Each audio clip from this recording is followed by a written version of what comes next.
Sebelum lanjut ke cerita selanjutnya, yuk subscribe dan like. Absen dulu di kolom komen ya ah. Jakarta di sore hari selalu punya cara untuk menguji kesabaran. Di dalam kabin sedan mewah yang kedap suara, Maya menghela napas panjang.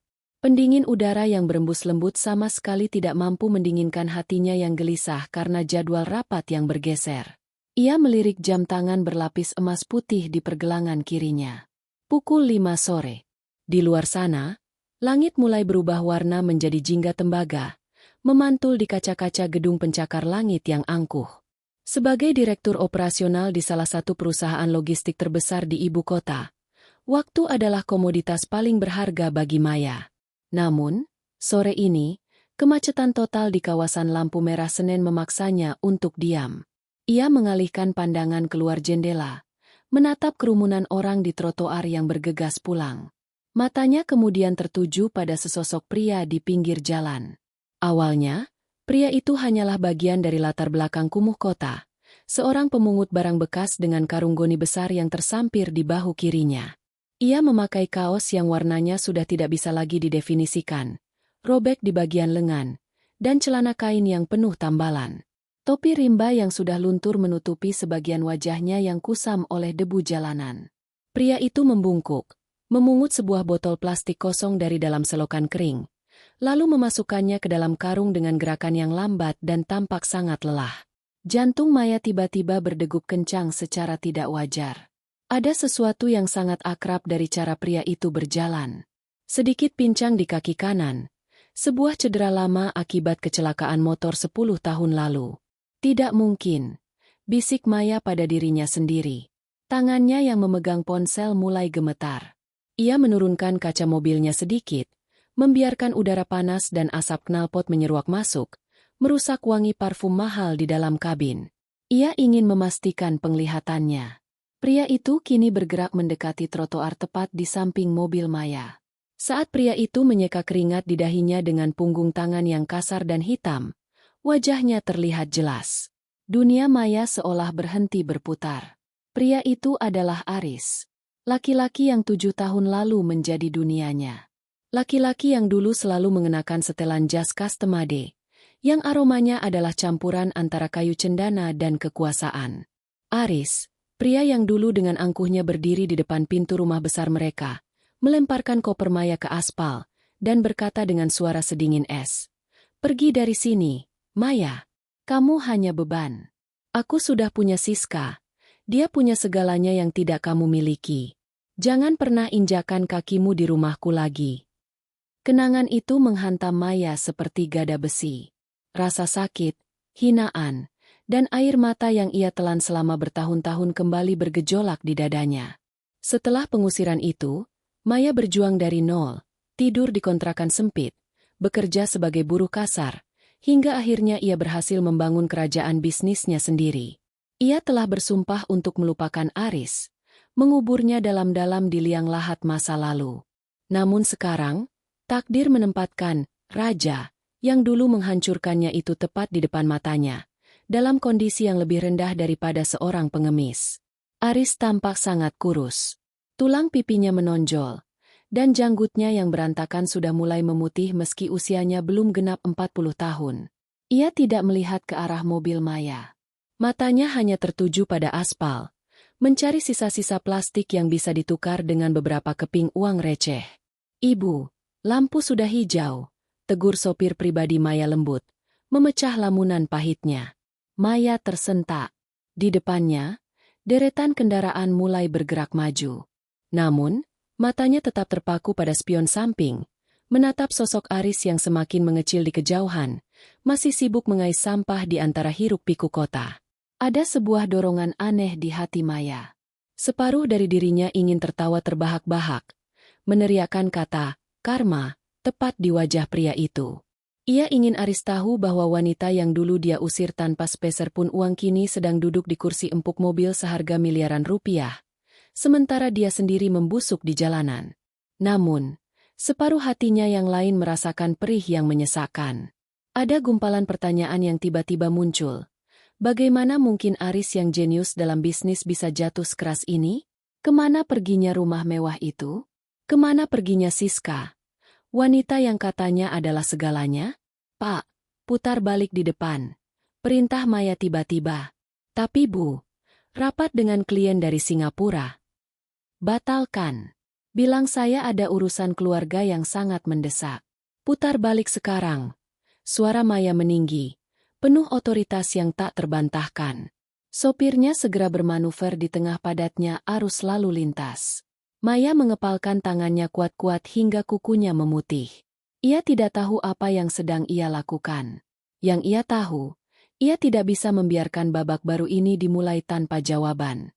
Mobil itu berputar, kembali menuju titik di mana pria itu berada. Namun, saat mereka sampai di sana, trotoar itu sudah kosong. Sosok pria berpunggung bungkuk itu telah hilang ditelan kerumunan manusia dan gelapnya senja yang mulai turun. Maya menyandarkan punggungnya di jok kulit. Napasnya memburu. Matanya panas. Namun ia menolak untuk menangis. Aku akan mencarimu, Aris. Gumamnya dalam hati. Bukan karena aku masih mencintaimu, tapi karena aku ingin melihat dengan mata kepalaku sendiri bagaimana hancurnya hidup orang yang telah menghancurkanku.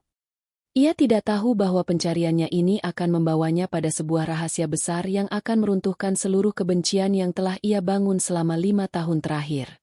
Malam itu, Gria Tawang, penthouse, milik Maya yang terletak di lantai 35 sebuah apartemen mewah terasa lebih dingin dari biasanya. Padahal, sistem pemanas ruangan berfungsi sempurna. Maya berdiri di dekat jendela kaca besar yang menjulang dari lantai hingga langit-langit, menatap lampu-lampu kota Jakarta yang berkerlip seperti taburan berlian di atas kain beludru hitam. Namun, pikirannya tidak berada di sana. Pikirannya tertinggal di trotoar kotor di kawasan Senen, tertinggal pada sosok pria lusuh yang memungut botol plastik. Maya menuangkan anggur merah ke dalam gelas kristal, namun ia tidak meminumnya. Ia hanya menatap pantulan dirinya di kaca. Seorang wanita sukses, mandiri, dan berkuasa. Namun, di balik riasan wajahnya yang sempurna, ada luka yang tidak pernah benar-benar mengering. Pertemuan tadi sore telah merobek paksa plester yang selama 5 tahun ini ia tempelkan kuat-kuat pada jiwanya. Pikirannya melayang kembali ke 5 tahun yang lalu. Sebuah sore yang hujan, saat langit seolah tahu bahwa dunianya akan runtuh. Saat itu, Maya baru saja pulang dari pasar dengan niat memasak makanan kesukaan Aris untuk merayakan ulang tahun pernikahan mereka yang ketiga. Namun, begitu ia menginjakan kaki di teras rumah mereka yang megah di Menteng, ia menemukan 3 buah koper besar sudah tergeletak di sana. Aris berdiri di ambang pintu, tangannya bersedekap di dada. Tidak ada senyum, tidak ada kehangatan.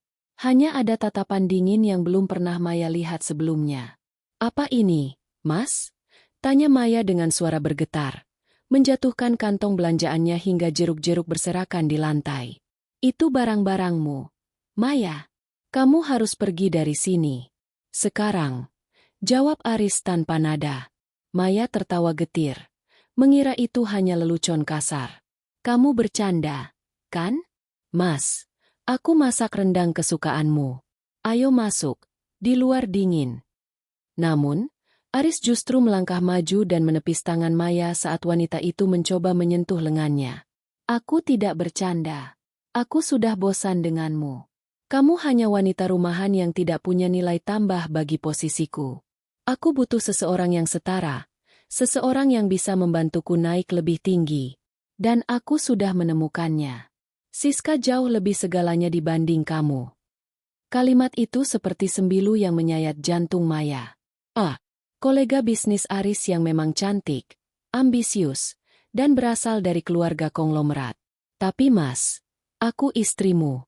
Kita berjanji untuk bersama dalam suka dan duka. Cukup, Maya. Jangan bawa-bawa janji sampah itu. Aku sudah mengurus surat cerai. Kamu tidak akan mendapatkan apapun dari rumah ini karena semuanya adalah milikku sebelum kita menikah. Sekarang pergi. Sebelum aku memanggil satpam untuk menyeretmu. Aris kemudian menutup pintu besar itu dengan dentuman keras, mengunci Maya di tengah hujan yang mulai turun dengan derasnya. Maya menangis, meraung, dan menggedor pintu itu hingga tangannya memar. Namun Aris tidak pernah membukanya lagi. Malam itu, Maya pergi dengan kehinaan yang paling dalam. Ia tidur di emperan toko, memeluk kopernya sendiri, bersumpah bahwa suatu saat nanti, ia akan menjadi orang yang jauh lebih sukses daripada Aris. "Ibu, Anda melamun." Suara asisten pribadinya, Rani, membuyarkan lamunan Maya. Rani berdiri di ambang pintu ruang tengah dengan tablet di tangannya, tampak ragu-ragu. "Ada apa, Rani?" tanya Maya sambil menyesap anggurnya, mencoba mendapatkan kembali ketenangannya. "Ini mengenai permintaan ibu tadi sore. Saya sudah menghubungi beberapa kenalan di kepolisian dan jaringan informan kita untuk mencari keberadaan pria dengan ciri-ciri yang ibu berikan di sekitar Jakarta Pusat." Maya berbalik, matanya berkilat tajam. "Lalu, apa mereka menemukannya?" "Belum secara spesifik, Bu. Tapi ada laporan tentang seorang pemulung yang sering terlihat di sekitar pasar loak Jembatan Hitam. Namanya tidak ada yang tahu pasti, tapi orang-orang memanggilnya si Bisu, karena dia jarang sekali bicara. Namun, dari foto jarak jauh yang dikirimkan informan." Rani ragu sejenak sebelum menunjukkan layar tabletnya. Meskipun gambarnya sedikit kabur, Maya mengenali postur tubuh itu. Postur yang tegap namun kini terlihat rapuh, seolah-olah seluruh beban dunia menindih bahunya. "Itu memang Aris. Cari tahu di mana dia tidur malam ini. Saya ingin tahu segalanya. Di mana dia makan, dengan siapa dia bicara, dan sejak kapan dia hidup seperti itu," perintah Maya. "Maaf jika saya lancang, Bu," ujar Rani pelan. "Bukankah dia orang yang dulu menyakiti ibu? Mengapa ibu ingin tahu tentangnya lagi? Bukankah lebih baik jika ibu membiarkannya menerima balasan atas apa yang dia lakukan?" Maya tersenyum, namun senyum itu tidak mencapai matanya. "Kamu benar, Rani. Secara logika, aku harusnya berpesta malam ini melihat dia menderita. Aku harusnya tertawa melihat pria yang dulu membuangku seperti sampah sekarang menjadi sampah itu sendiri. Tapi ada sesuatu yang tidak masuk akal bagiku." Maya berjalan mendekati jendela lagi. Aris adalah pria yang sangat teliti. Dia cerdik, bahkan licik jika harus. Bisnisnya dulu bernilai ratusan miliar. Bagaimana mungkin dalam waktu sesingkat itu dia kehilangan semuanya? Rumah itu, mobil-mobil itu, perusahaan itu semuanya hilang tanpa sisa. Dan Siska, wanita yang dia banggakan itu, kemana dia? Ada sebuah firasat yang mulai tumbuh di hati Maya. Sebuah perasaan tidak enak bahwa apa yang ia lihat di permukaan bukanlah keseluruhan cerita. Kebencian memang masih ada, namun rasa ingin tahunya jauh lebih besar. "Satu lagi, Rani," tambah Maya. "Cari tahu tentang daftar aset yang disita bank atas nama Aris Pratama 5 tahun lalu. Aku ingin tahu siapa yang membeli aset-aset itu di pelelangan." Rani mengangguk patuh dan mengundurkan diri. Maya kembali sendirian dalam kesunyian apartemennya. Ia memejamkan mata, dan bayangan Aris yang kotor kembali muncul.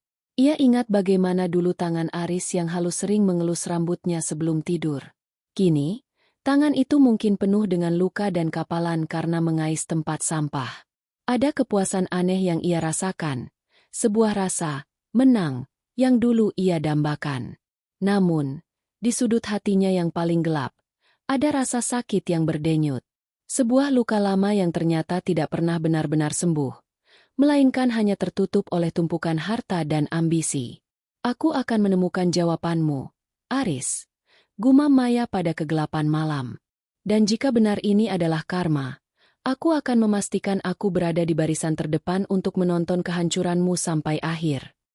Namun, Maya tidak menyadari bahwa pencariannya ini justru akan membawanya pada kenyataan yang jauh lebih menyakitkan daripada pengusiran itu sendiri.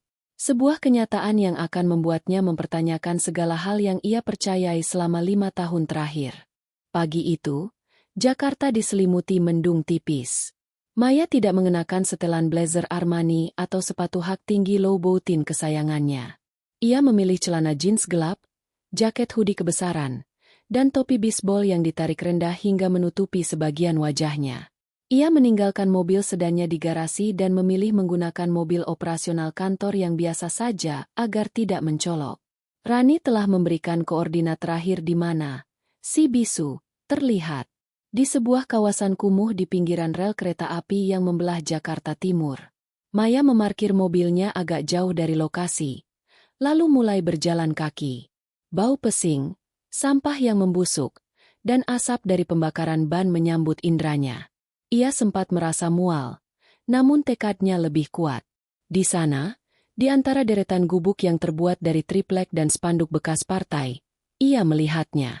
Aris sedang duduk di atas sebuah batu besar, membelakangi jalan. Di depannya terdapat karung goni yang setengah penuh. Ia sedang memilah botol plastik, memisahkan tutupnya, dan menginjak botol-botol itu hingga pipih untuk menghemat ruang. Gerakannya mekanis, seolah ia telah melakukan ini selama berabad-abad. Maya berdiri di balik tembok sebuah gudang tua, mengamati dari jarak 20 meter. Ia melihat Aris berhenti sejenak, memegang pinggangnya yang tampak sakit, lalu terbatuk-batuk kecil. Batuk yang kering dan terdengar menyesakkan. Tak lama kemudian, seekor kucing liar berbulu oranye yang kurus dan penuh koreng mendekati kaki Aris. Maya mengira Aris akan mengusir kucing itu, karena dulu, Aris sangat menjaga kebersihan dan tidak menyukai hewan peliharaan. Namun, pemandangan berikutnya membuat jantung Maya seolah berhenti berdetak. Aris merogoh saku jaketnya yang kumal, mengeluarkan sebungkus plastik kecil berisi sisa nasi dan potongan kecil ikan goreng yang mungkin ia dapatkan dari tempat sampah warung makan. Ia meletakkan ikan itu di atas selembar kertas koran, lalu mengelus kepala kucing itu dengan sangat lembut. "Makanlah," gumam Aris pelan. Suaranya serak, hampir tak terdengar, namun di telinga Maya, suara itu seperti ledakan. Itu adalah suara yang sama yang dulu membisikkan janji manis di telinganya. Suara yang sama yang kemudian mengusirnya seperti anjing. Tapi sekarang, suara itu terdengar sangat rapuh, penuh dengan kepasrahan yang mendalam. Setelah memastikan kucing itu makan, Aris berdiri, memanggul karungnya, dan mulai berjalan menyusuri rel kereta. Maya mengikutinya dari jarak aman. Ia melihat bagaimana mantan suaminya itu diperlakukan oleh dunia. Aris dibentak oleh pemilik toko saat mencoba mengambil kardus bekas. Ia hampir tertabrak motor yang sengaja melintas dekat dengannya, dan ia hanya menunduk diam saat sekelompok remaja tertawa sambil melemparkan puntung rokok ke arahnya. Kemana perginya Aris yang pemberani? Kemana perginya pria yang dulu akan menuntut siapa saja yang berani merendahkannya? Aris yang sekarang tampak seperti mayat hidup yang hanya berjalan karena ototnya belum berhenti berfungsi. Perjalanan itu berakhir di sebuah jembatan layang yang gelap. Di bawah kolong jembatan itu, terdapat sebuah gubuk yang lebih mirip tumpukan sampah daripada tempat tinggal. Aris masuk ke sana. Maya mendekat dengan hati-hati. Ia bisa melihat bagian dalam gubuk melalui celah spanduk yang menjadi dinding. Tidak ada kasur. Hanya tumpukan kardus yang dilapisi kain jarik lusuh. Di sudut ruangan, ada sebuah lampu tempel kecil dan sebuah benda yang membuat Maya mengerutkan kening. Sebuah foto kecil yang dibingkai dengan kayu seadanya, diletakkan di atas sebuah kotak kayu tua. Maya menyipitkan mata, mencoba melihat foto itu. Napasnya tercekat. Itu adalah foto pernikahan mereka. Foto saat mereka berdua tersenyum bahagia di depan pelaminan. "Kenapa?" bisik Maya dengan suara bergetar. "Kenapa kamu masih menyimpan foto itu setelah semua yang kamu lakukan padaku?" Air mata yang sejak kemarin ia tahan mulai merebak. Rasa puas yang ia harapkan muncul saat melihat Aris menderita justru tidak ada. Yang ada hanyalah rasa sesak yang luar biasa. Jika Aris benar-benar membencinya, jika Aris benar-benar berselingkuh dengan Siska karena harta, seharusnya dia sekarang hidup mewah di suatu tempat, bukan memandangi foto masa lalu di bawah kolong jembatan. Tiba-tiba, Aris keluar lagi dari gubuknya membawa sebuah botol air mineral kosong. Ia berjalan menuju sebuah keran umum di dekat sana. Memanfaatkan kesempatan itu, Maya bergegas mendekati gubuk tersebut. Ia harus tahu. Ia harus mencari bukti. Apakah ini semua hanya sandiwara? Ataukah ada sesuatu yang jauh lebih besar yang tidak ia ketahui? Saat ia berdiri tepat di depan rumah Aris, bau kemiskinan yang menyengat menusuk hidungnya, namun ia tidak peduli. Matanya tertuju pada kotak kayu di bawah dipan kardus itu. Kotak itu digembok kecil, namun kuncinya tergantung di paku dinding, Sebuah kecerobohan atau mungkin Aris merasa tidak ada orang yang sudi mencuri dari seorang pemulung. Maya mengambil kunci itu. Tangannya gemetar hebat. Saat ia hendak membuka gembok tersebut, suara langkah kaki di atas kerikil membuatnya membeku. Siapa di sana? Suara Aris terdengar lebih dekat. Maya panik. Ia segera bersembunyi di balik tumpukan ban bekas di samping gubuk. Ia melihat Aris kembali. Duduk di depan gubuknya sambil menatap botol air mineralnya. Aris menghela napas panjang, lalu menyandarkan kepalanya ke tiang jembatan yang dingin. "Maafkan aku, Maya." Gumam Aris tiba-tiba. Maya membeku di balik persembunyiannya. Ia bisa melihat air mata mengalir di pipi Aris yang kotor, meninggalkan jejak bersih di kulitnya yang kusam. "Hanya tinggal sedikit lagi. Aku harap kamu selalu bahagia di sana," lanjut Aris sambil menatap langit yang mulai meneteskan gerimis. Hati Maya mencelos. Sedikit lagi apa? Bahagia di mana? Aris bicara seolah-olah Maya berada di tempat yang sangat jauh. Atau seolah-olah Aris sedang menghitung mundur sesuatu. Rasa benci yang selama ini menjadi bahan bakar hidup Maya mulai retak. Ada teka-teki besar yang tersembunyi di balik punggung bungkuk mantan suaminya itu. Dan Maya bersumpah, ia tidak akan berhenti sampai ia membongkar kotak kayu itu dan menemukan apa yang sebenarnya terjadi 5 tahun yang lalu. Karena sore itu, untuk pertama kalinya, Maya tidak melihat seorang pengkhianat. Ia melihat seorang pria yang sedang memikul beban dunia di pundaknya sendirian. Langkah Maya terasa berat saat ia meninggalkan kolong jembatan itu. Bayangan Aris yang menangis sambil menyebut namanya terus terngiang, beradu dengan suara bising kereta api yang melintas di atas kepala. Ia masuk ke dalam mobilnya, menyandarkan dahi di kemudi, dan mencoba mengatur napas yang tersengal. Ada sesuatu yang salah. Sangat salah. "Rani," ucap Maya melalui sambungan telepon handsfree begitu ia menyalakan mesin. "Batalkan semua agenda kantor siang ini. Aku ingin kamu bertemu denganku di depan rumah lamaku di Menteng. Sekarang." 1 jam kemudian, Maya berdiri di depan pagar besi tinggi yang dulu sangat ia kenali. Rumah itu dulu selalu nampak hidup dengan deretan tanaman hias yang ia rawat sendiri dan lampu-lampu taman yang hangat. Namun kini, rumah itu tampak seperti monumen kematian.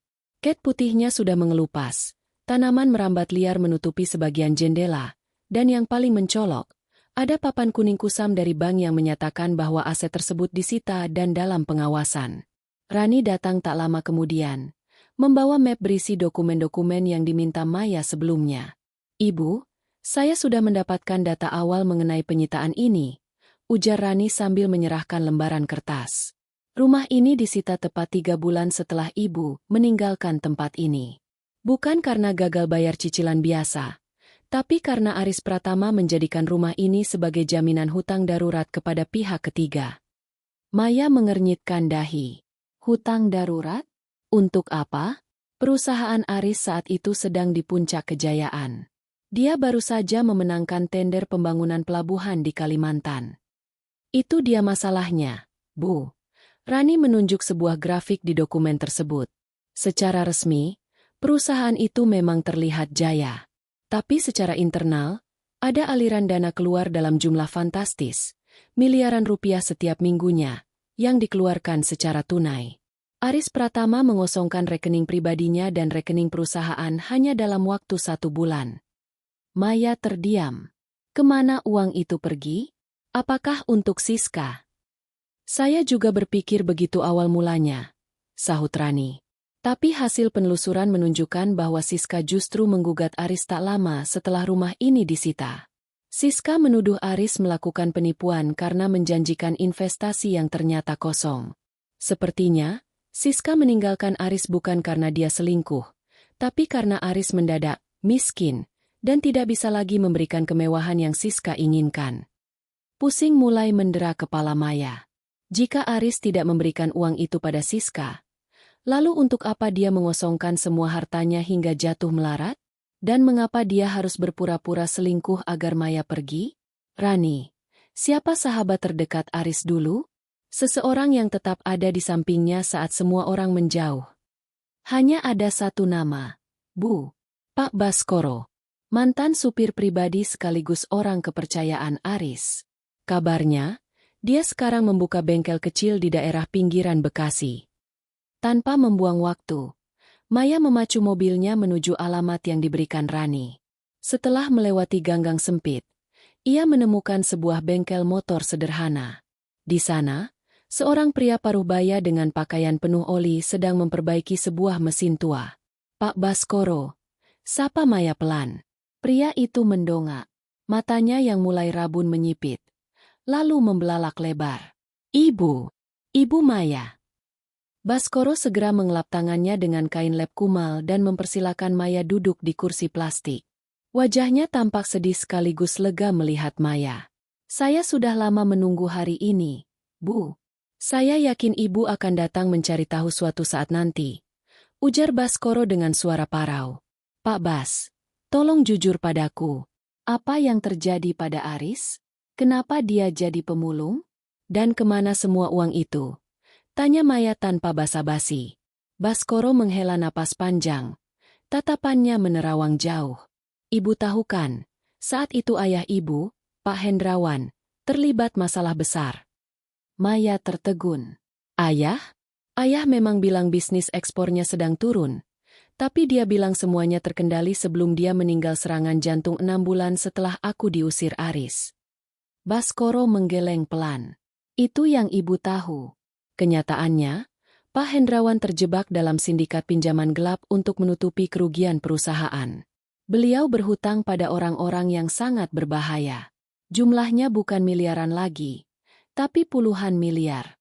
Nyawa Pak Hendrawan dan nyawa Ibu menjadi taruhannya saat itu. Jantung Maya serasa berhenti berdetak. "Pak Aris mengetahui hal itu," lanjut Baskoro. "Dia tidak memberitahu Ibu karena Pak Hendrawan memohon padanya untuk merahasiakannya. Pak Aris mulai melunasi hutang-hutang itu satu persatu secara diam-diam. Itulah sebabnya uang perusahaan terkuras habis. Dia menjual segalanya, meminjam ke sana kemari, hanya agar para penagih hutang itu tidak menyentuh Ibu atau keluarga Ibu. Tapi kenapa dia mengusirku? Kenapa dia bilang dia selingkuh?" Suara Maya pecah. "Karena itu satu-satunya cara, Bu," jawab Baskoro dengan mata berkaca-kaca. "Para rentenir itu mulai mengincar Ibu untuk dijadikan jaminan. Pak Aris tahu kalau Ibu tetap bersamanya, Ibu akan dalam bahaya besar. Dia sengaja membuat dirinya terlihat seperti bajingan, bersandiwara dengan Siska agar Ibu membencinya dan pergi sejauh mungkin dari hidupnya. Dia ingin Ibu membangun hidup baru yang bersih dari hutang-hutang ayahnya." Baskoro bangkit, mengambil sebuah amplop coklat tua dari dalam laci meja bengkelnya yang berdebu. "Sebelum Pak Aris benar-benar kehilangan semuanya, dia menitipkan ini pada saya. Dia bilang, jika suatu saat Ibu sukses dan kembali, berikan ini. Ini adalah surat kepemilikan sebidang tanah dan ruko di daerah BSD atas nama Ibu. Dia menyisihkan sisa-sisa terakhir hartanya agar Ibu punya modal untuk bangkit. Sementara dia sendiri membiarkan dirinya hancur dimakan hutang yang bukan miliknya." Maya menerima amplop itu dengan tangan yang bergetar hebat. Di dalamnya, ada surat-surat legalitas yang ditandatangani tepat 1 minggu sebelum ia diusir. Aris telah merencanakan keselamatannya, sementara ia sendiri memilih masuk ke dalam lubang kehancuran.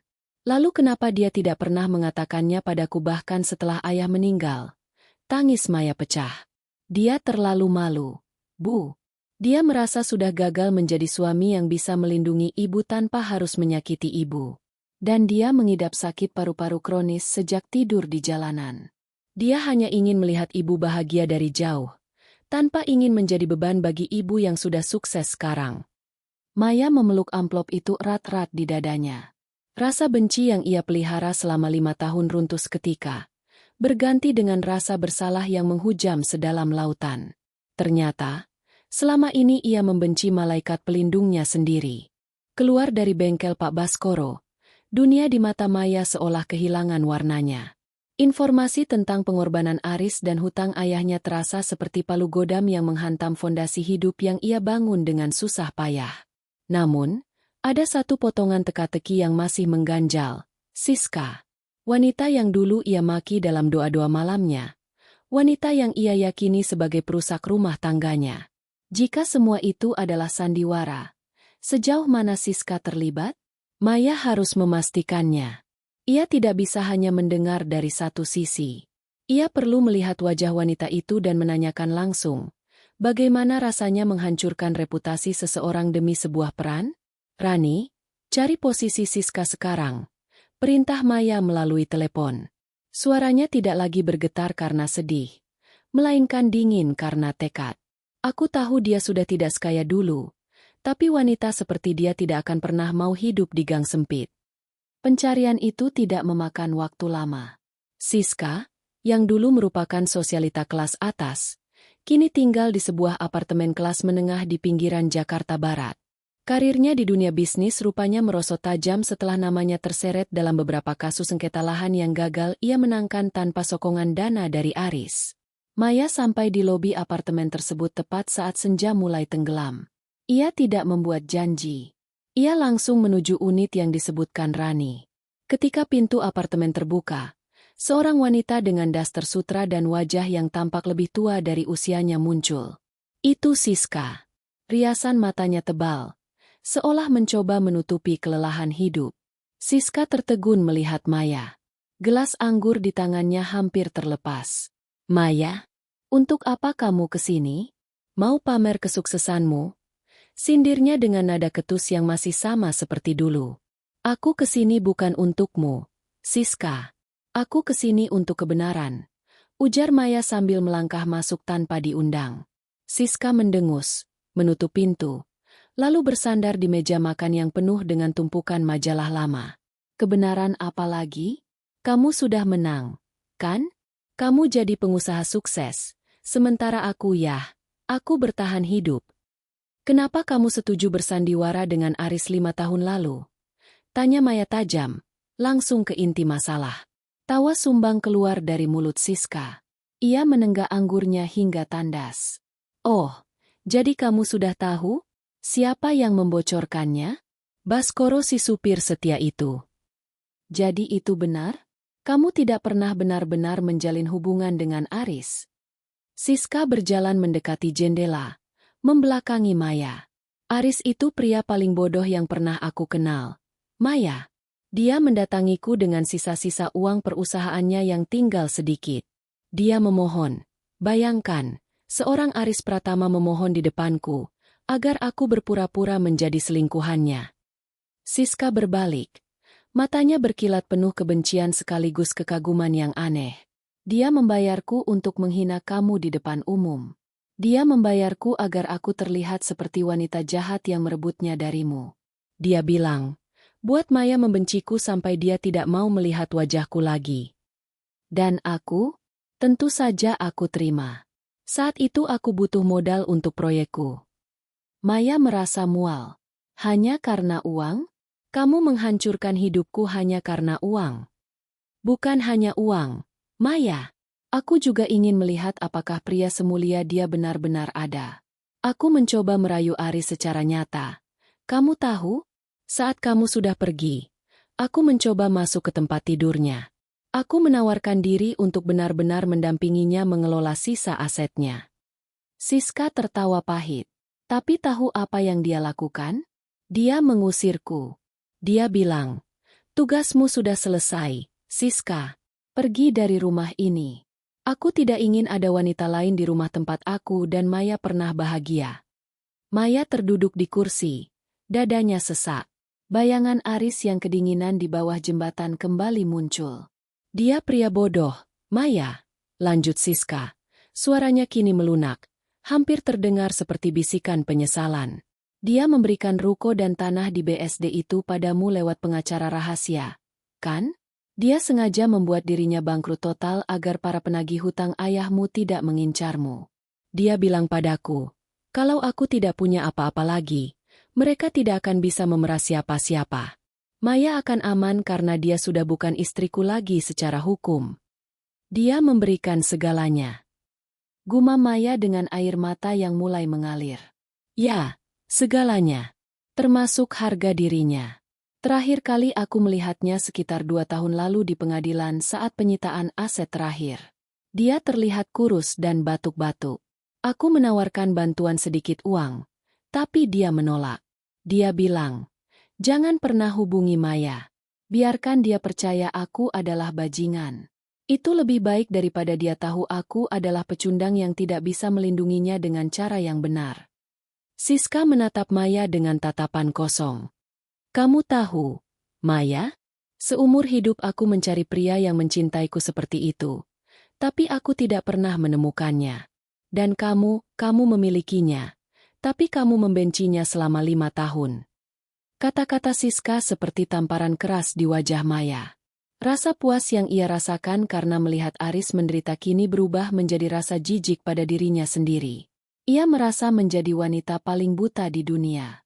"Di mana dia sekarang?" tanya Maya dengan suara serak. "Aku tidak tahu. Terakhir aku dengar dia menggelandang di sekitar Senen atau Jatinegara." "Tapi Maya..."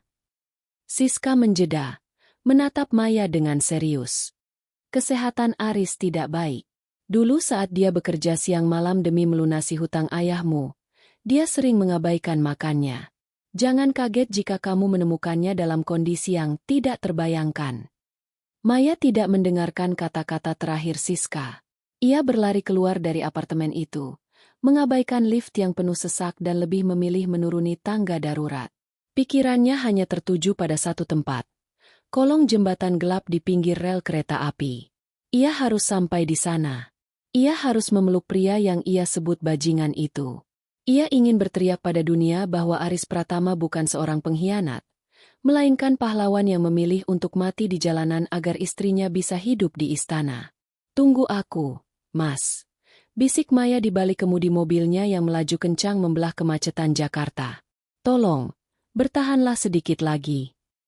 Langit Jakarta malam itu tampak kelabu, seolah-olah awan pun enggan menyaksikan pertemuan dua jiwa yang telah lama terpisah oleh dusta. Maya menghentikan mobilnya di dekat area pengepulan barang bekas, tak jauh dari kolong jembatan tempat ia melihat Aris kemarin. Bau sampah yang membusuk menyengat, bercampur dengan aroma amis dari air sungai yang menghitam. Namun, Maya tidak peduli. Sepatu mahalnya menginjak lumpur dan genangan air kotor tanpa ragu. Ia melihat Aris. Pria itu baru saja menurunkan karung goninya di depan sebuah timbangan besar. Ia tampak sedang berargumen kecil dengan sang pengepul tentang harga beberapa kilo botol plastik yang ia bawa. Aris tampak sangat lelah, bahunya merosot, dan tangannya yang hitam karena jelaga sesekali menyeka keringat yang bercampur debu di keningnya. Maya berdiri di sana, hanya berjarak 10 meter. Jantungnya berdegup begitu kencang hingga ia merasa bisa mendengarnya di antara suara bising truk sampah yang melintas. "Aris," panggil Maya. Suaranya tidak keras, namun mengandung getaran yang sanggup menghentikan gerakan pria itu seketika. Tubuh pria lusuh itu membeku. Bahunya menegang. Aris tidak langsung berbalik. Ia terdiam selama beberapa detik yang terasa seperti keabadian, seolah-olah ia sedang meyakinkan dirinya sendiri bahwa suara itu hanyalah halusinasi dari rasa rindunya yang paling dalam. "Aris," panggil Maya lagi. Kali ini lebih keras dan penuh tuntutan. Perlahan, pria itu menoleh. Saat mata mereka bertemu, Maya melihat kilat ketakutan yang luar biasa di mata Aris. Bukan takut karena terancam, melainkan takut karena rahasia yang ia jaga dengan nyawanya kini berada di ambang kehancuran. Anda salah orang, Bu." Suara Aris serak dan parau, sangat berbeda dengan suara bariton yang dulu selalu menenangkan Maya. Ia segera menarik topi rimbanya lebih rendah, menutupi wajahnya, dan mencoba memanggul kembali karungnya yang baru saja ia bongkar. "Jangan berbohong padaku. Aku tahu itu kamu." Maya melangkah maju, menghalangi jalan Aris. "Lihat aku, Aris. Lihat wajahku dan katakan sekali lagi bahwa aku salah orang." Aris menunduk, mencoba menghindar ke kiri, lalu ke kanan. "Maaf, Bu. Saya hanya pemulung. Saya tidak kenal Ibu. Tolong, jangan ganggu pekerjaan saya." "Kenapa kamu lari? Kenapa kamu pengecut sekali?" teriak Maya. Air matanya mulai tumpah. "Mana Aris Pratama yang sombong itu? Mana pria yang dulu mengusirku dari rumah karena katanya dia punya wanita yang lebih kaya? Kenapa sekarang kamu malah mengais sampah? Langkah Aris terhenti. Ia melepaskan karung goninya yang jatuh ke tanah dengan bunyi gedubrak yang hampa. Ia akhirnya mendongak, menatap Maya dengan tatapan yang menghancurkan hati. Tidak ada lagi sisa-sisa keangkuhan di sana. Yang ada hanyalah penderitaan yang telah mengakar selama bertahun-tahun. Pergilah, Maya, bisik Aris. Kamu tidak seharusnya ada di sini. Tempat ini kotor. Kamu sekarang sudah sukses, sudah cantik, sudah punya segalanya. Jangan kotori tanganmu dengan menyentuh orang seperti aku. Kenapa, Aris? Kenapa kamu lakukan ini semua? Maya mendekat. Tangannya gemetar ingin menyentuh lengan Aris. Namun Aris justru mundur selangkah, seolah-olah sentuhan Maya adalah api yang akan membakarnya. Aku melakukan apa yang harus aku lakukan, jawab Aris dengan nada datar yang dipaksakan. Aku ingin hidup bebas, tanpa beban istri yang membosankan seperti kamu. Aku sudah puas dengan pilihanku. Sekarang, silakan pergi. Kamu bohong. Maya menjerit. Aku sudah bicara dengan Pak Baskoro. Aku sudah menemui Siska. Aku tahu semuanya. Aris, aku tahu tentang hutang ayahku. Aku tahu tentang ancaman rentenir itu. Dan aku tahu ruko di BSD itu adalah pemberianmu. Hening seketika mencekam di antara mereka. Aris membelalak. Seluruh pertahanan yang ia bangun selama 5 tahun runtuh dalam 1 detik. Wajahnya yang kusam berubah pucat. Ia terduduk lemas di atas tumpukan ban bekas, menutup wajahnya dengan kedua tangan yang kasar. Baskoro, seharusnya dia tidak bicara. Gumam Aris di balik telapak tangannya. Suaranya pecah. Ia mulai terisak. Maya berlutut di depan Aris, tidak peduli dengan lumpur yang mengotori lututnya. Ia menarik tangan Aris dari wajahnya. Kenapa kamu membiarkan aku membencimu selama 5 tahun ini? Kenapa kamu membiarkan aku mengutukmu setiap malam? Sementara kamu hidup menderita demi menyelamatkanku? Kamu pikir aku akan bahagia mengetahui suamiku memulung sampah sementara aku duduk di kantor mewah? Aris menatap Maya dengan mata yang merah dan basah. Karena itu satu-satunya cara agar kamu mau pergi. Maya, kalau kamu tahu aku sedang kesulitan, kamu tidak akan pernah mau meninggalkanku. Kamu akan ikut terseret ke lubang ini. Aku tidak bisa membiarkan itu. Kamu layak mendapatkan kehidupan yang lebih baik daripada menjadi buronan rentenir. Tapi tidak begini caranya. Aris, kita bisa menghadapinya bersama. Tidak bisa. Aris menggeleng lemah. Mereka bukan orang sembarangan. Jika mereka tidak mendapatkan uangnya, mereka akan mengambil nyawamu sebagai gantinya. Dengan menceraikanmu dan membuat diriku terlihat bangkrut karena kesalahan sendiri, mereka tidak punya alasan lagi untuk mengejarmu. Kamu bukan lagi tanggung jawabku di mata hukum, dan itu membuatmu aman. Aris terbatuk hebat. Batuk yang panjang dan terdengar sangat menyakitkan hingga tubuhnya yang kurus terguncang-guncang. Maya segera merangkul bahu Aris, menahannya agar tidak jatuh. Saat itulah, Maya menyadari betapa panasnya tubuh pria itu. Kamu sakit, Mas, ucap Maya, kembali menggunakan panggilan lama mereka.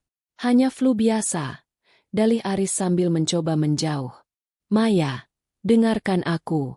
Kamu sudah tahu kebenarannya sekarang. Jadi tolong, anggap saja ini tidak pernah terjadi. Kembalilah ke kehidupanmu yang hebat itu.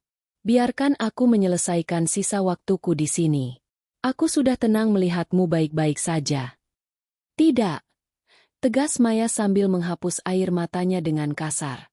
Aku tidak akan membiarkanmu tinggal di tempat ini sedetik pun lagi. Kamu ikut denganku sekarang. Jangan konyol, Maya. Aku kotor. Aku bau.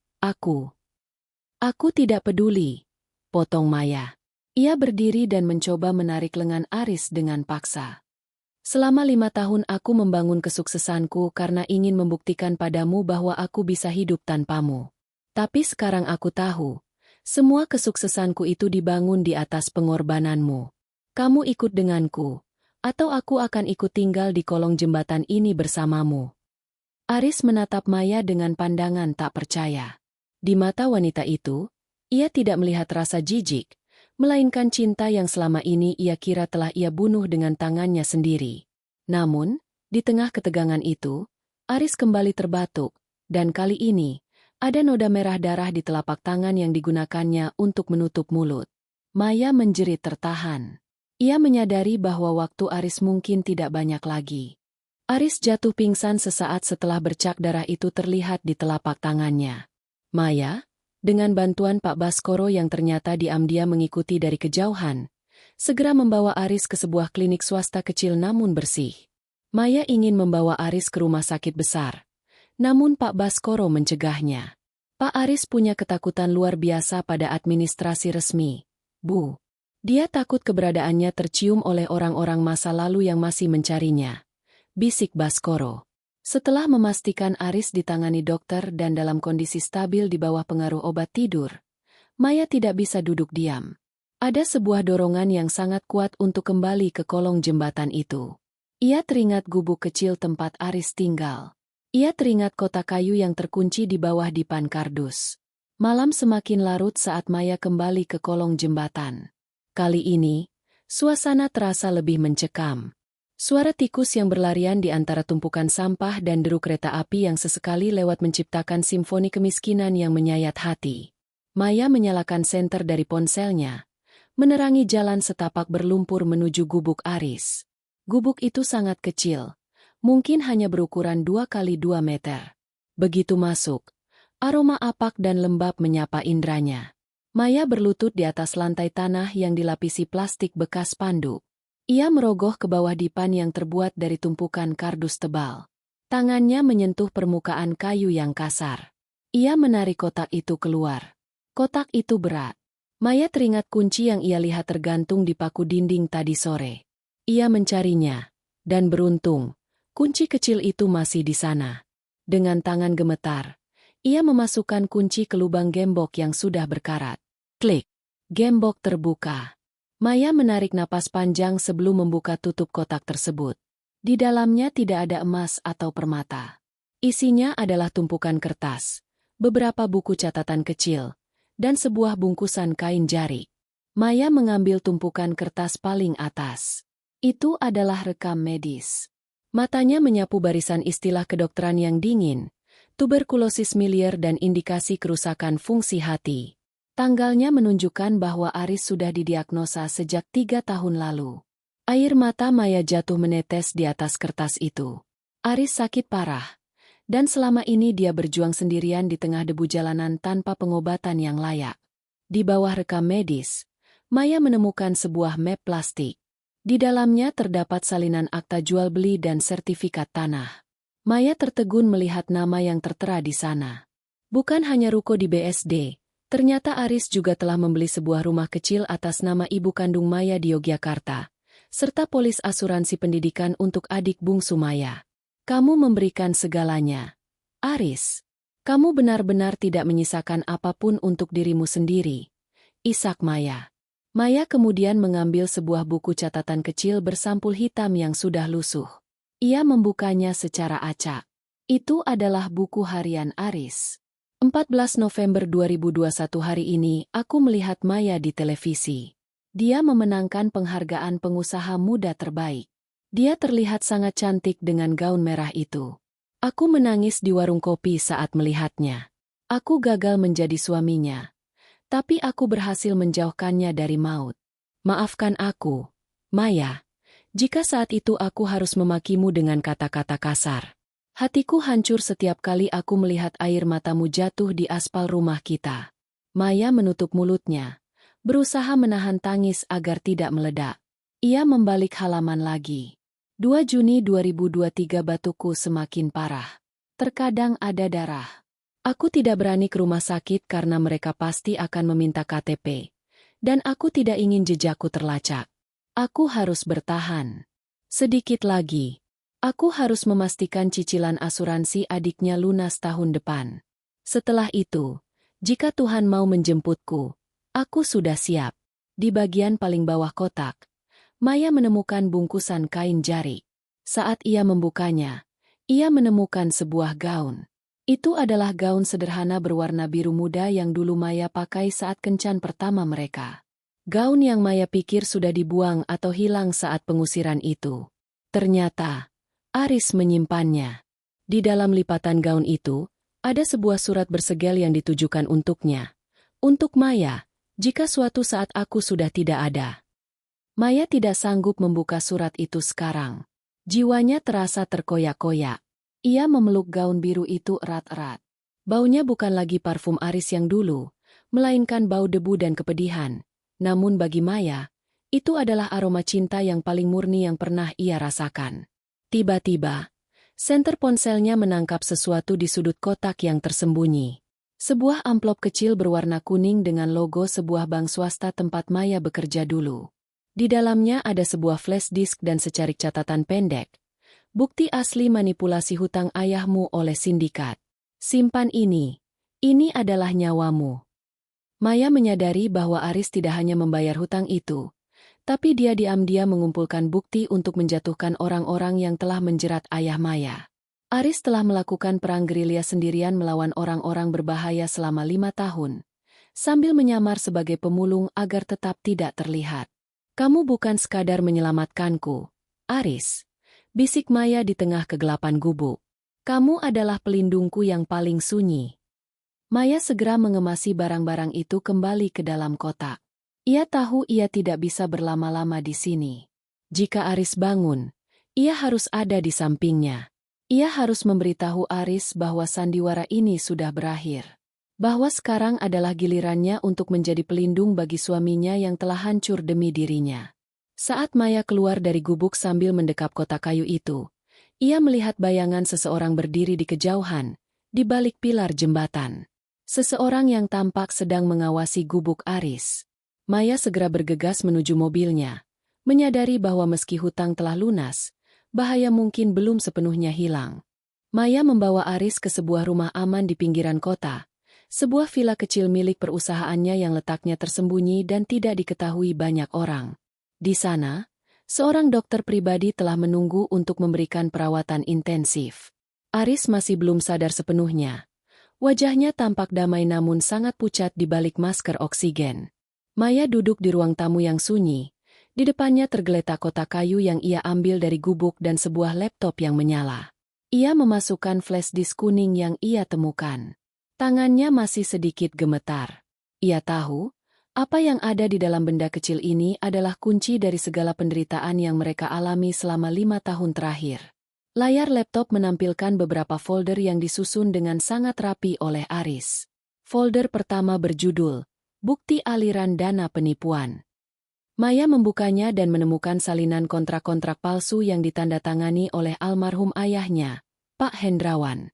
Matanya terbelalak saat melihat nama yang tertera sebagai otak di balik sindikat pinjaman gelap tersebut. Bukan orang asing, melainkan paman kandung Maya sendiri, Om Bram.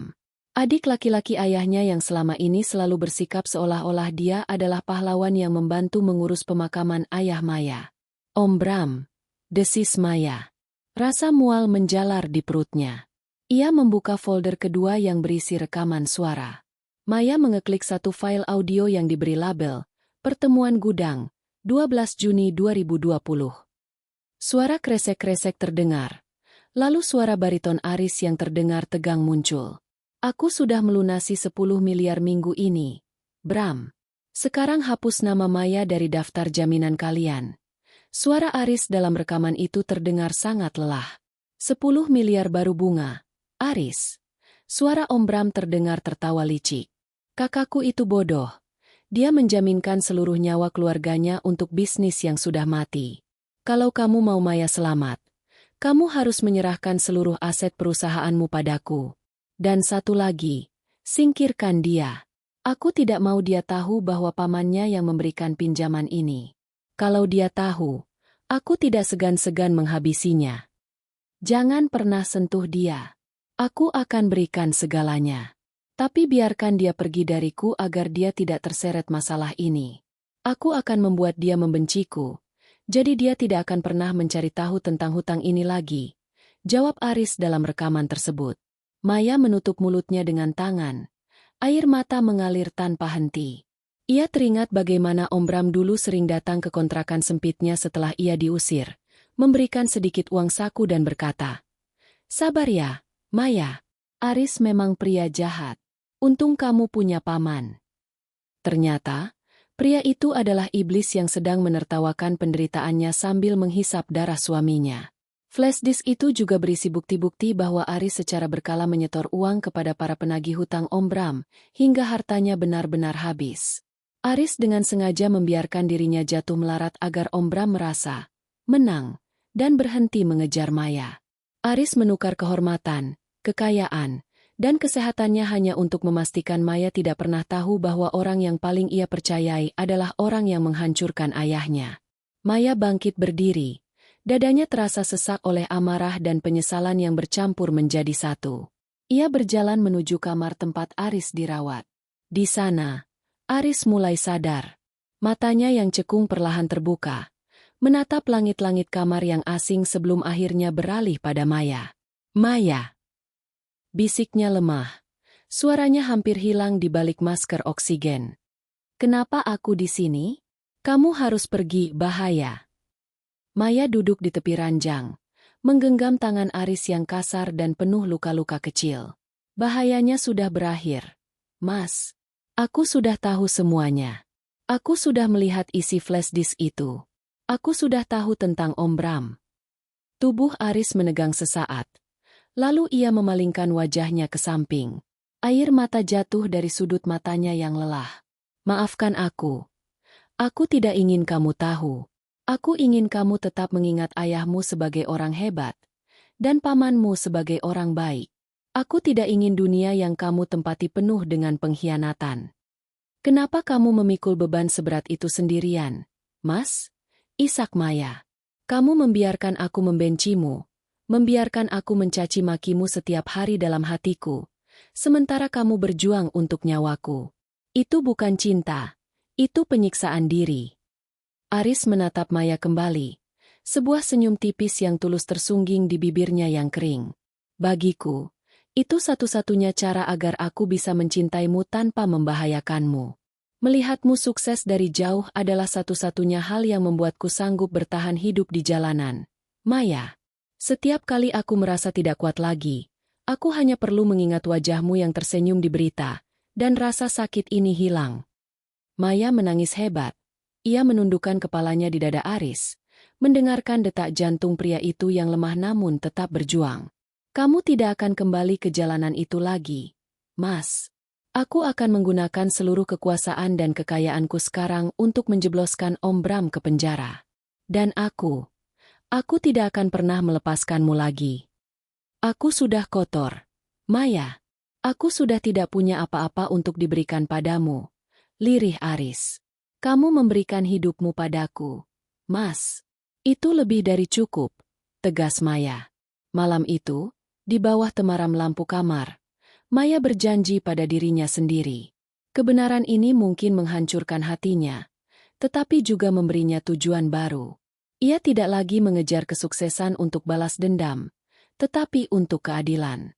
Keadilan bagi Aris, pria yang telah menjadi tameng tak terlihat bagi hidupnya selama 5 tahun penuh penderitaan. Namun, di tengah momen mengharukan itu, ponsel Maya bergetar.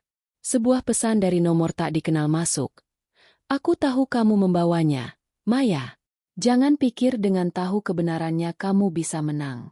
Serahkan flash disk itu, atau Aris tidak akan sempat melihat matahari esok pagi." Maya menatap keluar jendela, ke arah kegelapan malam.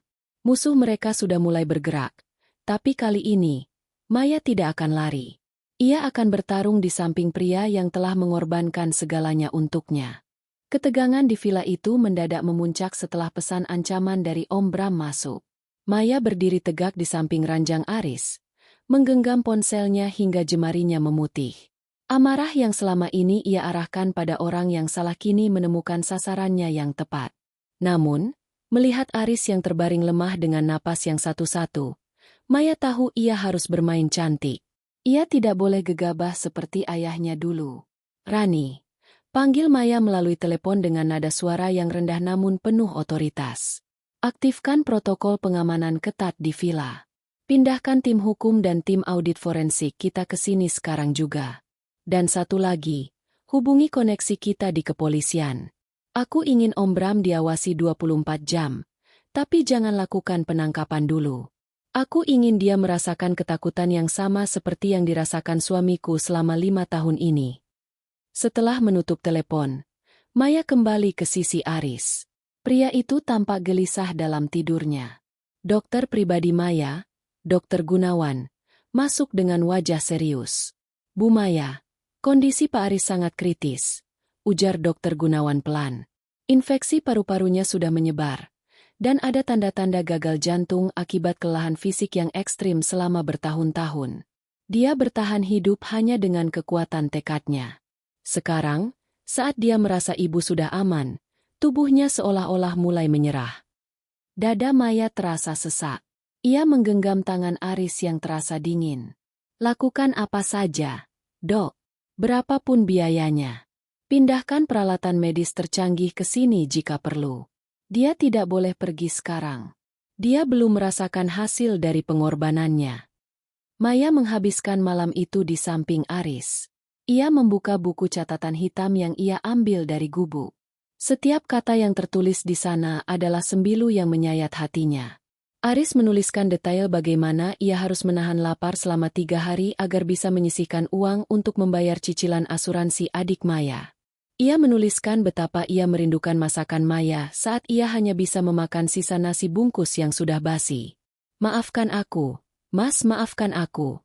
Bisik Maya berulang kali sambil menciumi tangan Aris yang kasar.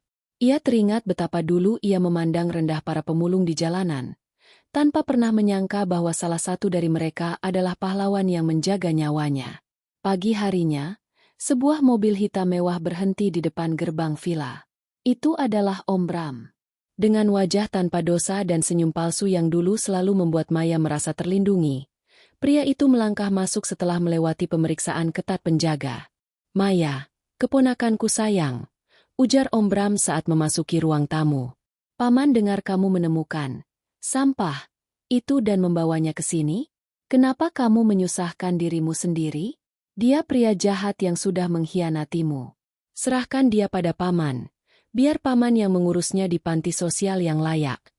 Maya berdiri membelakangi jendela, menatap pamannya dengan pandangan yang bisa membekukan darah. Paman selalu baik ya? Selalu ingin membereskan masalahku. Tentu saja. Kita keluarga, kan? Om Bram mendekat, mencoba menyentuh bahu Maya. Maya menepis tangan itu dengan kasar. Ia melempar sebuah map berisi salinan dokumen dari flash disk ke atas meja. Keluarga tidak menjebak saudaranya sendiri dalam hutang maut. Paman.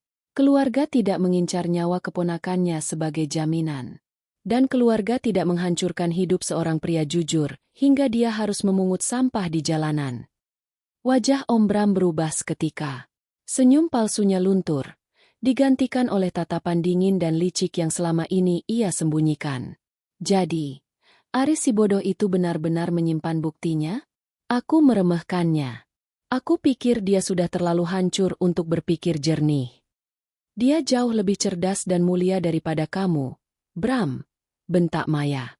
Seluruh bukti aliran dana, rekaman suaramu, dan manipulasi pajak perusahaan ayah sudah ada di tangan pengacaraku. Dalam hitungan jam, seluruh asetmu akan dibekukan dan surat perintah penangkapanmu akan keluar. Om Bram tertawa terbahak-bahak. Suara yang kini terdengar seperti lolongan iblis di telinga Maya. Kamu pikir sesederhana itu? Aku punya orang-orang di atas, Maya. Dan ingat, Aris masih di sini. Satu instruksiku. Dan tabung oksigennya bisa berhenti berfungsi kapan saja. Coba saja, tantang Maya. Villa ini sudah dikepung. Kamu masuk ke sini berarti kamu menyerahkan dirimu sendiri. Tepat saat itu, terdengar suara gaduh dari arah kamar medis. Maya panik dan berlari ke dalam, diikuti oleh Om Bram yang tampak penasaran. Di dalam kamar, Aris tampak mengalami kejang hebat. Monitor jantung mengeluarkan suara bip yang panjang dan melengking. Mas Aris, jerit Maya. Dokter dan perawat segera melakukan tindakan darurat. Di tengah kekacauan itu, Aris sempat membuka matanya sejenak. Ia melihat Maya yang menangis. Lalu matanya beralih ke arah Om Bram yang berdiri di ambang pintu. Dengan sisa tenaga terakhirnya, Aris mencoba meraih tangan Maya. Maya, jangan balas dendam dengan cara yang sama. Jadilah orang baik seperti yang aku jaga selama ini. Tidak, Mas. Kamu harus bertahan. Aris tersenyum sangat tipis. Sebuah senyuman yang penuh dengan kedamaian. Matanya perlahan tertutup kembali. Garis di monitor jantung menjadi lurus. Bunyi nyaring itu seolah menandakan akhir dari sebuah penderitaan yang panjang. Dokter, lakukan sesuatu. Teriak Maya histeris. Om Bram yang melihat itu hanya mendengus. Baguslah. Satu saksi kunci sudah mati. Sekarang, tinggal urusan kita, Maya. Namun, Om Bram tidak menyadari bahwa di belakangnya, beberapa petugas kepolisian berseragam lengkap sudah masuk ke dalam ruangan. Rani berdiri di depan mereka dengan wajah yang penuh amarah. Bramanto Sanjaya, Anda ditahan atas dugaan penipuan, pemerasan, dan percobaan pembunuhan. Ujar petugas polisi tersebut sambil memborgol tangan Om Bram. Maya tidak memedulikan penangkapan pamannya. Ia jatuh terduduk di samping ranjang Aris, memeluk tubuh pria yang kini terasa sangat ringan itu. Dunianya seolah runtuh untuk kedua kalinya. Penyesalan yang luar biasa menghujam jantungnya. Ia telah memenangkan peperangan melawan Om Bram, tapi ia kehilangan alasan mengapa ia berperang. Bangun, Mas, tolong bangun. Tangis Maya pecah, memenuhi ruangan medis yang dingin itu. Aku belum sempat meminta maaf, aku belum sempat mengatakannya. Di tengah isak tangisnya yang memilukan, Dokter Gunawan tiba-tiba berteriak. Ada denyut kembali. Cepat, siapkan defibrilator lagi. Harapan yang sempat mati itu mendadak menyala kembali di tengah kegelapan penyesalan Maya. Suasana di lorong rumah sakit khusus itu terasa sangat hening. Wangi disinfektan yang tajam biasanya membuat Maya merasa cemas. Namun hari ini, perasaan itu berganti dengan harapan yang membubung. Sudah 3 bulan berlalu sejak malam mengerikan di villa itu. Malam di mana jantung Aris sempat berhenti berdetak. Malam di mana Maya hampir kehilangan seluruh dunianya untuk kedua kalinya. Maya berjalan perlahan menuju kamar VIP di ujung lorong. Di tangannya, ia membawa sebuah tas kecil berisi pakaian bersih dan sebuah gaun biru muda yang sudah dicuci bersih dan disetrika rapi. Gaun kencan pertama mereka yang dulu Aris simpan di dalam kotak kayu di bawah gubuknya. Saat ia membuka pintu, sinar matahari pagi masuk melalui jendela besar, menyinari sosok pria yang sedang duduk di kursi roda, menatap taman di luar. Pria itu sudah jauh berbeda. Kulitnya tidak lagi kusam dan berdebu, meskipun masih tampak kurus. Rona kemerahan mulai kembali ke pipinya. Rambut dan janggutnya telah dicukur rapi, menampakkan kembali wajah tampan Aris Pratama yang dulu pernah membuat Maya jatuh hati. Mas, panggil Maya lembut. Aris menoleh, lalu tersenyum. Senyum itu tidak lagi mengandung beban rahasia atau kepedihan yang dalam. Itu adalah senyum pria yang akhirnya merasa bebas. Dokter bilang, hari ini aku boleh pulang. Ujar Aris dengan suara yang sudah jauh lebih kuat, meski masih sedikit serak. Maya berlutut di samping kursi roda Aris, menggenggam tangannya yang kini sudah lembut kembali. Ya, kita pulang. Bukan ke kolong jembatan, bukan ke rumah lama yang penuh kenangan pahit, tapi ke rumah baru kita. Rumah yang tidak ada lagi rahasia di dalamnya. Selama 3 bulan masa pemulihan Aris, Maya tidak tinggal diam. Dengan bantuan bukti-bukti dari flash disk kuning tersebut, tim hukum Maya berhasil membedah seluruh kejahatan Om Bram. Paman kandungnya itu kini mendekam di penjara dengan vonis 20 tahun penjara atas berbagai tuduhan, mulai dari pencucian uang hingga konspirasi kriminal. Seluruh aset yang dulu dicuri dari keluarga Maya berhasil disita negara, dan sebagian besar dikembalikan kepada Maya sebagai ahli waris yang sah. Namun, bagi Maya, kemenangan terbesar bukanlah melihat Om Bram di balik jeruji besi. Kemenangan terbesarnya adalah saat melihat Aris mampu melewati masa kritis dan mulai belajar memaafkan dirinya sendiri. Maya, Aris membelai rambut istrinya dengan lembut. Aku masih sering merasa ini semua hanya mimpi. Kadang aku terbangun di tengah malam dan mengira aku masih berada di bawah jembatan itu, kedinginan dan kelaparan. Itu sudah berlalu, Mas. bisik Maya. Air matanya merebak. Sekarang, giliranku yang menjagamu. Aku sudah membeli kembali ruko dan tanah di BSD yang dulu kamu berikan padaku. Aku ingin kita membangun yayasan di sana. Sebuah tempat untuk orang-orang seperti kamu dulu. Mereka yang terbuang. Mereka yang berjuang di jalanan tanpa ada yang peduli. Kita akan memberi mereka kesempatan kedua. Seperti Tuhan memberikan kesempatan kedua pada kita. Aris menatap Maya dengan pandangan tidak percaya sekaligus penuh rasa syukur. Kamu sungguh ingin melakukan itu? Menghabiskan hartamu untuk orang-orang di jalanan. Harta tidak ada artinya jika aku tidak memilikimu, Mas. Jawab Maya tegas. Aku belajar dari kamu. Kamu rela menjadi sampah, agar aku tetap menjadi berlian. Sekarang, biarkan aku menunjukkan bahwa berlian ini tidak akan bersinar tanpa penyangganya. Sore itu, Maya membawa Aris keluar dari rumah sakit. Mereka tidak langsung menuju rumah baru. Maya meminta sopirnya untuk berhenti sejenak di kolong jembatan tempat Aris dulu tinggal. Aris sempat bingung, namun ia mengikuti keinginan Maya. Mereka turun dari mobil. Maya menuntun Aris yang berjalan perlahan menggunakan tongkat menuju gubuk yang kini sudah rata dengan tanah karena penggusuran. Di sana, di antara puing-puing dan debu, Maya mengeluarkan gaun biru mudanya. Dulu kamu menyimpan ini sebagai satu-satunya alasan untuk bertahan hidup, kata Maya sambil membentangkan gaun itu. Sekarang, aku ingin kita meninggalkan semua rasa sakit ini di sini. Kita tidak akan melupakan masa lalu, tapi kita tidak akan lagi dipenjara olehnya. Maya meletakkan sebuah bunga mawar putih di tempat bekas dipan kardus Aris dulu berada, sebuah simbol penghormatan atas pengorbanan sunyi yang pernah terjadi di sana. Aris memejamkan matanya, menghembuskan napas panjang, seolah melepaskan seluruh beban 5 tahun yang menghimpit jiwanya. Terima kasih, Maya, karena tidak berhenti mencariku, bisik Aris. Terima kasih, Mas, karena tidak pernah berhenti mencintaiku dengan cara yang paling luar biasa, balas Maya. Mereka kembali ke mobil. Saat mobil melaju meninggalkan kawasan kumuh itu, matahari terbenam dengan indahnya di ufuk barat, memberikan warna keemasan pada jalanan Jakarta yang sibuk. Di dalam mobil, tangan mereka bertautan erat. Tidak ada lagi kata-kata yang perlu diucapkan. Maya tahu, perjalanan mereka ke depan mungkin tidak akan selalu mudah. Kesehatan Aris mungkin tidak akan pernah kembali 100% seperti dulu. Namun, ia tidak takut. Karena ia tahu, di sampingnya ada seorang pria yang telah membuktikan bahwa cinta sejati bukan hanya tentang hidup bersama dalam kemewahan, tapi tentang kesediaan untuk hancur demi melihat orang yang dicintai tetap utuh.